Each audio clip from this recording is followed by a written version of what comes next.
Bueno, Horacio, muchas gracias. Bueno, a todos los que se pusieron esta conferencia al hombro y podemos hoy estar empezando este ciclo de conferencias. Nunca hubiéramos pensado estar en estas circunstancias, pero bueno, agradecerle a Ana, agradecerle a Nicolás. Creo que es un momento de la humanidad,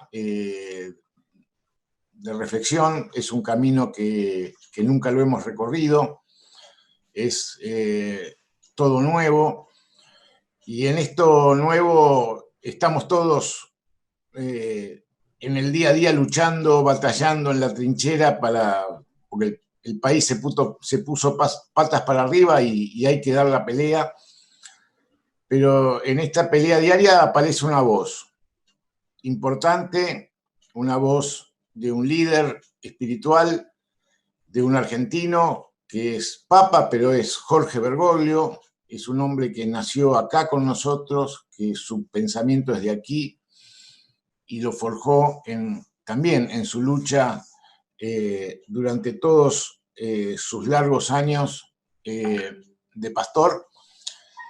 Y es una voz, si se quiere, solitaria en el sentido que hay pocos líderes, primero, que tengan la capacidad de ser escuchados y la capacidad de tener un pensamiento integral, un pensamiento que pueda abordar la complejidad del problema como lo hace el Papa Francisco en estas dos cartas, una que habla del plan para resucitar al mundo y en la otra que se dirige a los movimientos sociales. Y allí plantea una serie de cuestiones que tienen que ver con el futuro. Y no sé cuántos líderes están planteándose cómo es el futuro. Y no me resulta extraño que lo pueda hacer Jorge Bergoglio, porque sabemos que él tiene una raíz filosófica, una raíz ideológico, cultural, epistemológica, que le permite hacer una intelección de la realidad y proyectar un futuro. Y es nuestro, es argentino, es un pensador latinoamericano, suramericano, y lo tenemos aquí. Y traerlo aquí al debate me parece que es un punto de partida muy, muy importante. No hay muchos pensadores. Tenemos muchísimos pensadores en la historia, pero contemporáneos, ¿cuántos?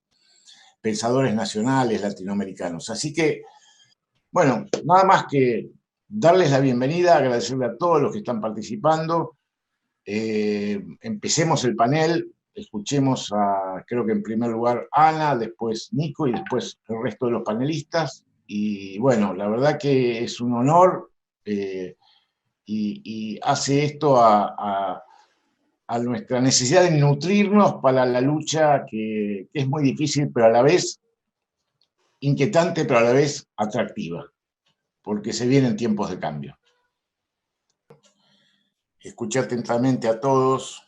Yo creo que ya a esta altura nos vamos enriquecidos en el pensamiento, en el debate. Espero no bajar el promedio. Y contarles, a ver, escuché ahí una frase que dice, pues, el tema es qué es lo que se viene, ¿no? ¿Cuál es el futuro? Y alguien dijo por ahí, y lo peor va a ser peor y lo mejor va a ser mejor. ¿Qué es lo peor que va a ser peor? Fíjense ustedes qué cosa extraña en este capitalismo, que en Estados Unidos más de 30 millones de personas pidieron subsidio para desempleo, una crisis tremenda, más de 60.000 muertos. Sin embargo, el índice Dow Jones solo bajó un 10% de su máximo histórico. Fíjense qué disociación entre las finanzas y la economía. Y esto es evidentemente que es un signo que nos tiene que preocupar, porque hay un mundo financiero que no va a parar. Y si miramos lo del canje de deuda argentina, la locura de una propuesta más o menos que uno la podrá criticar, pero fue rechazada. Y lo mejor va a ser mejor, y lo mejor está viniendo, porque si hay algo que va quedando claro es que, y lo dice Francisco en su carta de su plan, ¿no? Francisco plantea un plan para resucitar al mundo, un plan pide. Y ahí dice que la salud, por más allá de lo que quisieran los estados, solo se construyó a partir de la voluntad de los pueblos y de la cooperación de los pueblos.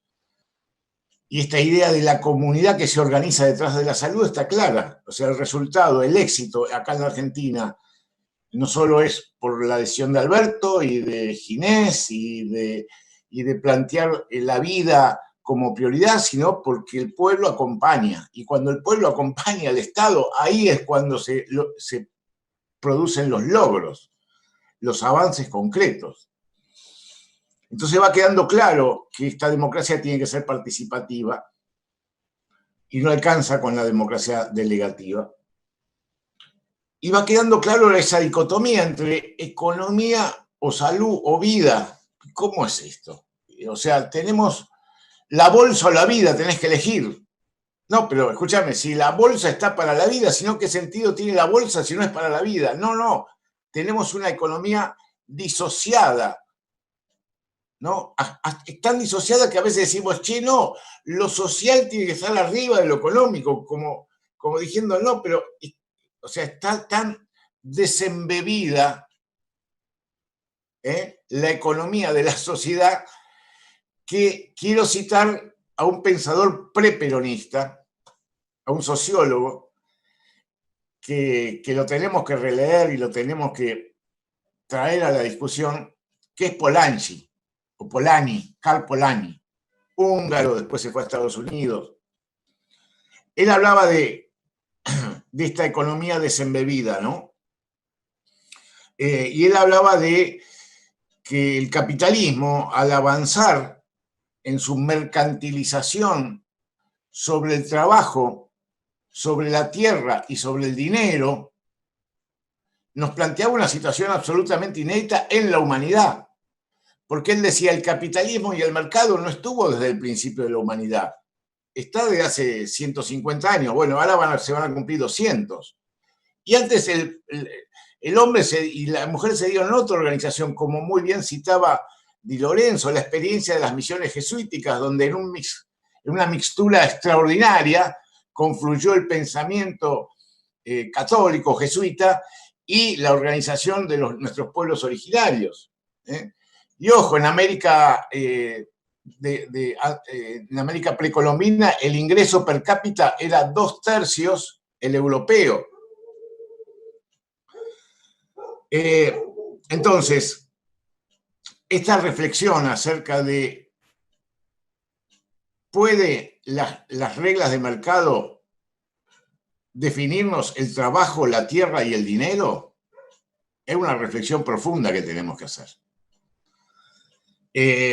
Y sumemos ahí a Silvio Gesell, que desde acá, desde Argentina, planteaba la cuestión de la libre tierra y el libre dinero, para evitar que sean los mercados los que definieran los precios de la tierra y del dinero.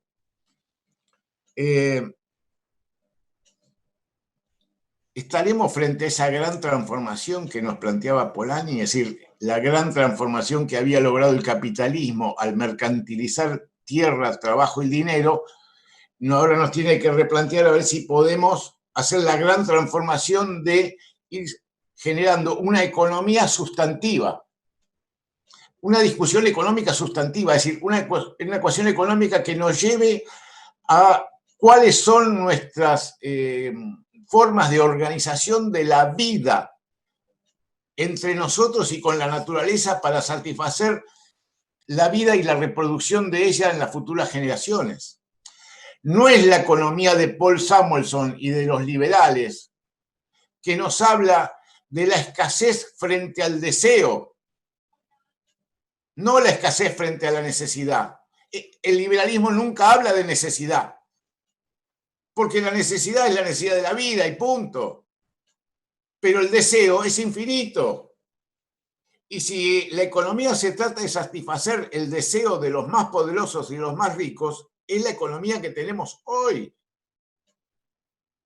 Brutalmente injusta, absolutamente suicida en términos de recursos naturales, del agotamiento del planeta. Entonces,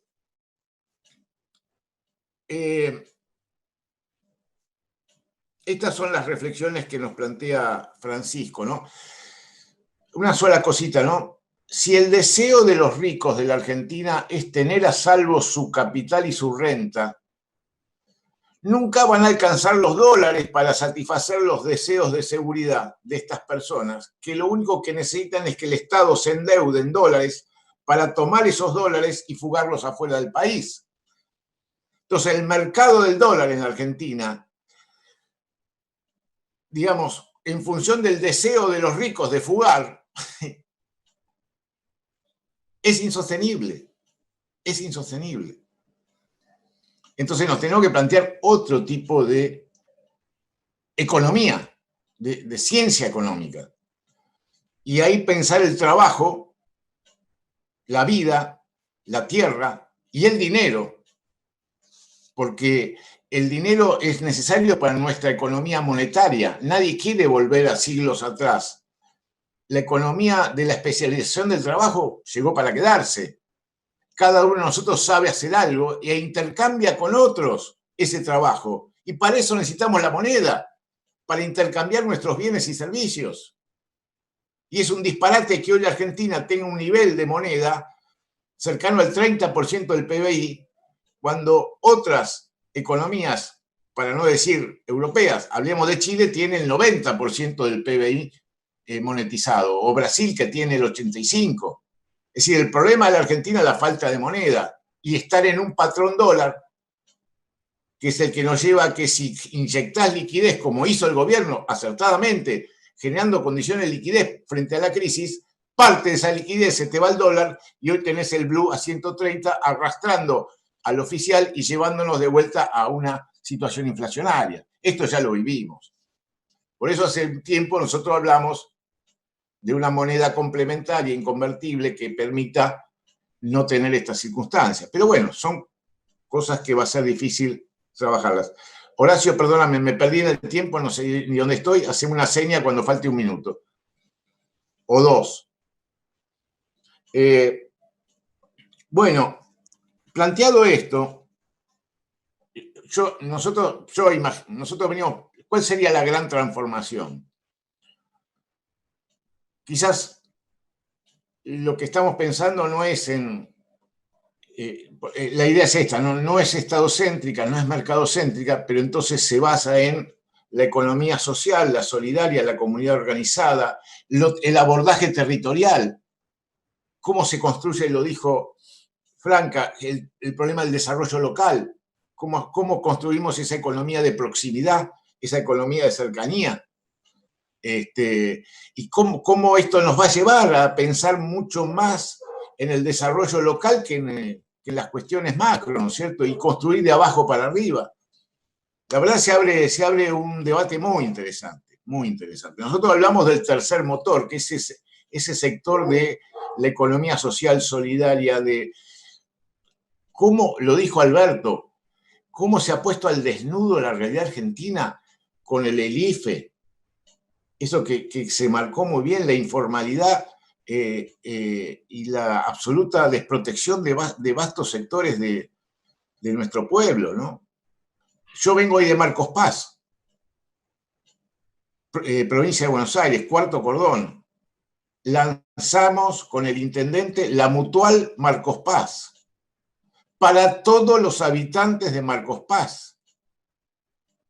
A través de una mutual local, darle cobertura a todos los habitantes de Marcos Paz. Bueno, está jugado, ¿no? Pero está ahí. Puede ser que a través del mutualismo resolvamos el desamparo de millones de personas, donde esas personas vos las tratás de darle cobertura con una mutual. Es decir, darle desde la comunidad y la comunidad organizada la respuesta, no solo desde el Estado. Por supuesto, el Estado tiene que auxiliar, tiene que ayudar. Pero el trabajo, como dice José Luis, el Estado es el empleador de última instancia, no es el que le da empleo, sino el que tiene que generar las condiciones de trabajo de última instancia si el mercado no lo crea. Y el mercado no lo va a crear porque el mercado va a esperar la oportunidad para la ganancia y vienen tiempos muy difíciles. Entonces, en la adversidad es este sector el que puede crecer. Ahora y sí el nos que puede dar respuesta. Hay que releer las dos cartas de Francisco.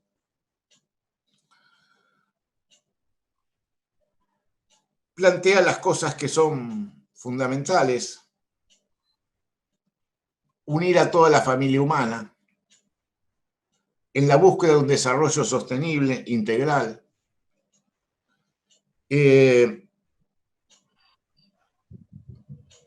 La historia de Caín y Abel, ¿no? Caín le pregunta a Dios a Abel, después de haberlo matado a Caín, a su hermano, ¿dónde está tu hermano? Y esa es la pregunta que nosotros nos tenemos que, como sociedad, organizar, generar la organización, organizar esa riqueza que dice Perón, ¿no? que es el desafío, para no darle la espalda a nuestros hermanos. Francisco dice, al COVID se lo derrota con los anticuerpos de la solidaridad. Y no solo tenemos que enfrentar la pandemia del COVID, sino la pandemia del hambre, la pandemia de la guerra, la pandemia de un medio ambiente amenazado, la pandemia de la pobreza. Y tenemos que crear una civilización de la esperanza. Ni más ni menos. Pero creo que la Argentina, como dijo Nico Trota, hoy en soledad, en el continente, puede ser un faro que ilumina el mundo. Bueno, muchas gracias.